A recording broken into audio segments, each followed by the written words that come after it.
سلام دوستان، امیر سیستم هستم. خیلی خوش اومدین به این ویدیو.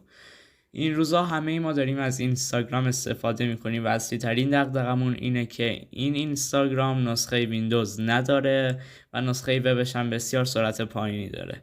میخوام یه نرم افزاری به شما معرفی کنم، نرم افزار گریت. این نرم افزار شبیه ساز اینستاگرام روی ویندوزتونه و با سرعت خیلی عالی براتون کار میکنه.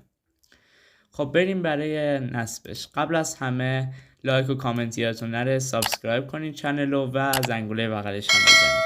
من دو تا فایل براتون قرار میدم که تو کانالم قرار میدم، 2 تا فایل براتون و آدرس کانالم هم توی دیسکریپشن میذارم. خب از 2 تا نسخه گریت تو 2 تا نسخه اومده، یک x64 و یک x86. با توجه به نسخه ویندوزتون این رو نصب میکنین. همش مراحل نصبش هم کاملا شبیه به همه. یه فایل ستاپ و یه فایل کرک وجود داره داخلش. خب روی ستاپ کلیک راست میکنین و ران از ادمینستراتور رو میزنین. next install. خیلی ساده است نصبش. منتظر میشیم نصب بشه. خب نصبش تموم شد. ران گریدز رو تیکش رو برمیداریم و فینیش کنیم.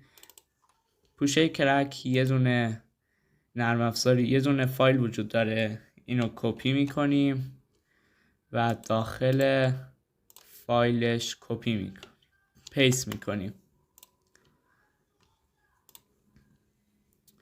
بعد از اینکه پیست کردیم دوبار روش کلیک میکنیم. خب تموم شد، گرکش هم کردیم و حالا من میرم برای تستش. با اون فیلتر شکنی که براتون معرفی کردم واردش میشیم. VPN رو باز کنم. خب فیلتر شکن وصل شد و بریم برای تستش. بازش میکنیم. بازش که کردین اسم حسابتون رو میخواد و رمزش، چون من قبلا وارد شدم میاد برام و خیلی با سرعت عالی برام میادش. خب تا آموزش های دیگه بدرود.